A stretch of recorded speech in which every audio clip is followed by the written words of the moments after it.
सोचिए एक जगह जहां ग्रेविटी इतनी तेज हो के लाइट भी वापस नहीं आ सकती। आपके सामने एक अनंत डार्कनेस जो सब कुछ अपनी तरफ खींच लेती है। ये है ब्लैक होल, यूनिवर्स का सबसे राजदार ऑब्जेक्ट। मगर क्या आपको पता है कि इस डार्कनेस की अंदर से एनर्जी भी निकाली जा सकती है? आज हम बात करेंगे पेनरोस प्रोसेस की, एक ऐसी थ्योरी जिसने समझाया कि ब्लैक होल सिर्फ एनर्जी निगलता नहीं बल्कि एनर्जी दे भी सकता है। ये आइडिया 1969 में सर रोजर पेनरोस ने दिया था। उन्होंने कहा, रोटेटिंग ब्लैक होल से थियोरेटिकली इन्फिनिट एनर्जी एक्सट्रैक्ट की जा सकती है। कैसे? आइए जानते हैं। ब्लैक होल के दो रीजन्स होते ही है, इवेंट हराइजन और उसके बाहर का अर्गोस्फेयर। अर्गोस्फेयर वो जगह है जहां स्पेस टाइम खुद ब्लैक होल की रोटेशन से ही खींच लिया जाता है। आप समझ सकते ही हैं कि ये एक कॉस्मिक ब्लेंडर की तरह घूमता रहता है। पेनरोस ने कहा, अगर कोई पार्टिकल ब्लैक होल की अर्गोस्फेयर में डाला जाए तो उसका एनर्जी डायनामिक्स बदल जाता है। यानी एक पोर्शन ब्लैक होल में जाता है और दूसरा वापस निकल आता है, लेकिन ज्यादा एनर्जी के साथ।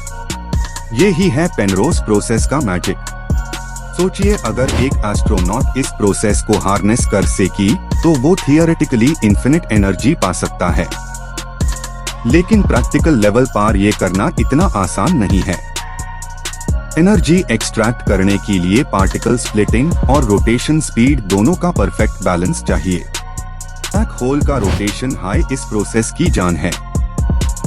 अगर ब्लैक होल स्पिन नहीं करेगी तो अर्गोस्फेयर बनता ही नहीं, और अर्गोस्फेयर के बिना पेनरोस प्रोसेस मुमकिन नहीं।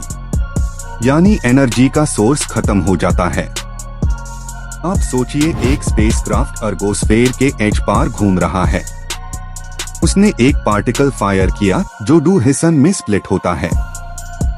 ईवाई के हिस्सा ब्लैक होल में गिर जाता है और दूसरा बाहर निकलता है ज्यादा एनर्जी के साथ। ये होता है पेनरोस एक्सट्रैक्शन का एक थियोरेटिकल स्टेप। इस प्रोसेस को समझने के लिए साइंटिस्ट स्पेस टाइम कर्वेचर का उसे करते ही है। रिलेटिविटी के हिसाब से ब्लैक होल के आसपास का टाइम और स्पेस दोनों डिस्टोर्ट होते ही है। इसी डिस्टॉर्शन का फायदा उठाकर एनर्जी ली जा सकती है। आइंस्टाइन की इक्वेशंस ये सब जस्टिफाई करती है। आप कहेंगे किस तरह का ब्लैक होल चाहिए होगा? पेनरोस प्रोसेस के लिए एक रोटेटिंग ब्लैक होल यानी केर ब्लैक होल जरूरी है। नॉन रोटेटिंग श्वार्ज़शिल्ड ब्लैक होल से ये प्रोसेस नहीं किया जा सकता। यानी रोटेशन यहाँ एनर्जी का इग्निशन स्विच है। पेनरोस ने जुमला कहा था, in the rotation lies the key to infinity. उनका मतलब ये था कि ब्लैक होल का स्पिन हाई ह्यूमन सिविलाइजेशन के लिए कॉस्मिक फ्यूल बैंक बन सकता है। अगर हम इसे कंट्रोल कर पाए तो हमारा एनर्जी क्राइसिस हमेशा के लिए खत्म हो सकता है। इस प्रोसेस से थियोरेटिकली 29% तक ब्लैक होल की रोटेशनल एनर्जी एक्सट्रैक्ट की जा सकती है। सोचिए अगर एक supermassive black hole million solar masses का हो, उससे कितनी अनइमेजिनेबल एनर्जी मिल सकती है। इतनी के पूरा सिविलाइजेशन चला जाए।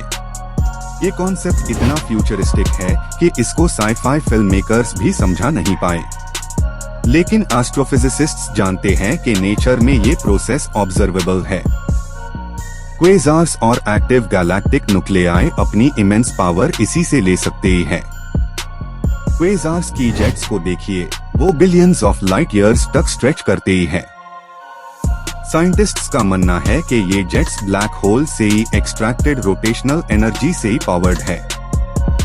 यानी यूनिवर्स पहले से ही हाई पेनरोस प्रोसेस को अपने सिस्टम में उसे कर रहा है। आपको लगेगा ये सब थियोरेटिकल है, लेकिन नासा की डेटा से ही ये कंफर्म हुआ है कि रोटेटिंग ब्लैक होल्स अपनी विसिनिटी में पार्टिकल्स एक्सेलरेट करते ही हैं। ये एक्सेलरेशन किसी भी नोन मैकेनिज्म से ही ज्यादा शक्तिशाली है। पेनरोस प्रोसेस ये भी समझाता है कि ब्लैक होल सिर्फ डिस्ट्रक्शन नहीं, क्रिएशन भी करता है। वो स्पेस को एनर्जी से भरता है, जैसे नेचर का बैलेंस मेंटेन कर रहा हो। सिर्फ इंसान को समझने की देर है। सोचिए अगर हम फ्यूचर में टेक्नोलॉजी बना लें जो अर्गोस्फेयर में सेफली ऑपरेट कर सके। हम हर रोटेटिंग ब्लैक होल को एक कॉस्मिक पावर प्लांट बना सकते हैं। ये सोलर और न्यूक्लियर से ज्यादा स्टेबल और इन्फिनिट बन जाएगा। लेकिन ये सब करने के लिए हमें एक ऐसी प्रोपल्शन सिस्टम चाहिए जो ग्रेविटेशनल शेयर को बर्दाश्त कर सके। अर्गोस्फेयर के अंदर जाने का मतलब है अनइमेजिनेबल टाइडल फोर्सेस से ही गुजरना। आज की टेक्नोलॉजी इस लेवल पार नहीं है। पेनरोज प्रोसेस हमें एक नया नजरिया देता है। ब्लैक होल्स को मॉन्स्टर्स नहीं, रिसोर्सेस समझिए। हर रोटेशन में एक हिडन रिजर्वॉयर है। ये थॉट यूनिवर्स के डिजाइन को और गहरा बना देता है। आप सोच रहे होंगे अगर ये इतना पावरफुल है तो ह्यूमैनिटी ने अब तक उसे क्यों नहीं किया? जवाब सिंपल है, डिस्टेंस और डेंजर। सबसे ही पास ब्लैक होल भी हमसे बिलियंस ऑफ किलोमीटर्स दूर है और उसके पास जाना खुद डिस्ट्रक्शन बुलाने जैसा है। साइंटिफिक कम्युनिटी फिर भी इस डायरेक्शन में ऑब्जर्वेशन कर रही है।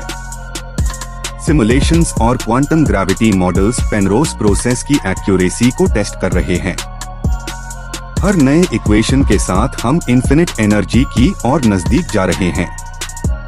2020 में नोबेल प्राइज रोजर पेनरोज को दिया गया उनके ब्लैक होल थ्योरी कॉन्ट्रिब्यूशंस के लिए।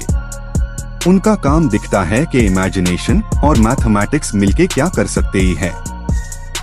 ये सिर्फ साइंस नहीं, क्रिएटिविटी का अल्टीमेट एग्जाम्पल है। आप जब अगली बार नाइट स्काई देखें, तो सोचिए कि हर ब्राइट डॉट के पीछे कुछ रोटेटिंग ब्लैक होल्स छुपे हो सकते ही हैं। उनकी रोटेशन में एक कॉस्मिक डांस छुपा है और उस डांस में एनर्जी का फ्यूचर लिखा हुआ है। पेनरोज प्रोसेस के कॉन्सेप्ट ने फ्यूचर फिजिक्स के लिए इंस्पिरेशन बन के साइंटिस्ट्स को नए एक्सपेरिमेंट्स स्टार्ट करने के लिए मोटिवेट किया। हाई एनर्जी पार्टिकल एक्सपेरिमेंट्स और ब्लैक होल एनालॉग सेटअप्स इसकी एसेंस समझने के लिए उसे हो रहे हैं। जैसे जैसे हम रिलेटिविस्टिक फिजिक्स को बेटर समझते हैं, वैसे वैसे हम रियलाइज करते ही हैं कि ब्लैक होल का स्ट्रक्चर प्योर एनर्जी सिस्टम है। हर लेयर फिजिकल लॉज का अल्टीमेट टेस्ट देता है और पेनरोज प्रोसेस अनमेन सबसे ही चार्मिंग है। आप इमेजिन कीजिए एक सिविलाइजेशन जो पेनरोज प्रोसेस को मास्टर कर चुकी हो। उनके पास अनलिमिटेड पावर सोर्सेस होंगे, उनको स्टार्स या फ्यूल्स की जरूरत नहीं पड़ेगी। उनका सिविलाइजेशन टाइप टू कार्डशेफ स्केल पार पहुंच जाएगा। अगर आप साइफाई मूवीज देखते हैं जैसे इंटरस्टेलर, तो उसमें ब्लैक होल की विजुअलाइजेशंस के पीछे पेनरोज प्रोसेस की हिंट्स मिलते हैं। मगर रियलिटी में ये और भी अट्रैक्टिव है क्योंकि ये नेचुरल फिजिक्स पार बेस्ड है। हर रिसर्च पेपर ये कंफर्म करता है कि पेनरोज प्रोसेस सिर्फ पॉसिबिलिटी नहीं, पार नेचर में ऑब्जर्वेबल कॉन्सिक्वेंस है। कॉस्मिक रेडिएशन और एनर्जी जेट्स इसका प्रूफ बनकर ब्लिंक करते ही है। यूनिवर्स खुद इस मैकेनिज्म का एग्जाम्पल है। ब्लैक होल के नियर रीजन्स में मैटर का बिहेवियर अनप्रेडिक्टेबली वियर्ड होता है। टाइम स्लो हो जाता है और एनर्जी इक्वेशंस फ्लिप हो जाती है। यही एनवायरनमेंट पेनरोज प्रोसेस को फ्यूल देता है, जहां इम्पॉसिबल चीजें भी मुमकिन होती है। अगर हम इस प्रोसेस को मास्टर कर लें, तो हम एंटीमैटर जैसे एक्सोटिक फ्यूल्स से भी मुक्ति पा सकते ही हैं। डायरेक्ट एनर्जी एक्सट्रैक्शन का मतलब है क्लीन और एटर्नल पावर। कोई वेस्ट नहीं, कोई पोल्यूशन नहीं। आप देखते हैं कैसे एक मैथमेटिकल इनसाइट प्योर सिविलाइजेशन को फ्यूचर का रास्ता दिखा सकता है। पेनरोज प्रोसेस एक रिमाइंडर है कि नॉलेज हाई सबसे ही बड़ी एनर्जी है। जितना ज्यादा हम समझते हैं, उतना ही ज्यादा हम यूनिवर्स से ही लेते हैं। ब्लैक होल से ही एनर्जी निकलने का थॉट कल्पना लगता है, लेकिन हर ग्रेट डिस्कवरी पहले इमेजिनेशन से ही शुरू होती है। पेनरोज ने इम्पॉसिबल को थिंक करने की हिम्मत की और वो ही उनकी जीनियस थी। ये इंस्पिरेशन सब रिसर्चर्स को मिलती रहती है। फ्यूचर में जब हम इंटरस्टेलर ट्रैवल करेंगे, पेनरोज प्रोसेस एक सेलेस्टियल फ्यूल स्टेशन बन सकता है। हर ब्लैक होल गेटवे बन जाएगा यूनिवर्सल मोबिलिटी का। इन्फिनिट एनर्जी से यूनिवर्स हमारा प्लेग्राउंड बन जाएगा। आप समझिए, हम एक कॉस्मिक एरा के डोरस्टेप पार कर रही है। पेनरोज प्रोसेस जैसे डिस्कवरीज हमारे परसेप्शन को रीडिफाइन कर रही है। ब्लैक होल्स अब सिर्फ खौफ का नहीं, होप का सिंबल बन गए हैं। चाहे बात थ्योरी की हो या टेक्नोलॉजी की, ब्लैक होल की रोटेशन यूनिवर्सल की है। उसके अंदर छुपी एनर्जी ह्यूमैनिटी के लिए अगला एवोल्यूशनरी स्टेप हो सकती है। पेनरोज प्रोसेस बस एक आइडिया नहीं, ये कल का विजन है। तो जब भी आप ब्लैक होल के बारे में सोचे, उससे डिस्ट्रक्शन नहीं, क्रिएशन का सिंबल समझिए। एक रोटेटिंग शैडो जो अपनी एनर्जी से ही सब कुछ चला सकता है। आखिर यूनिवर्स भी तो बैलेंस की रूल्स से ही चलता है। पेनरोज प्रोसेस हमें सिखाता है कि डार्कनेस के अंदर भी एनर्जी छुपी है, बस उससे समझने और चैनलाइज करने की जरूरत है। यही साइंस की खूबसूरती है, हर ब्लैक होल के अंदर एक लाइट छुपी होती है।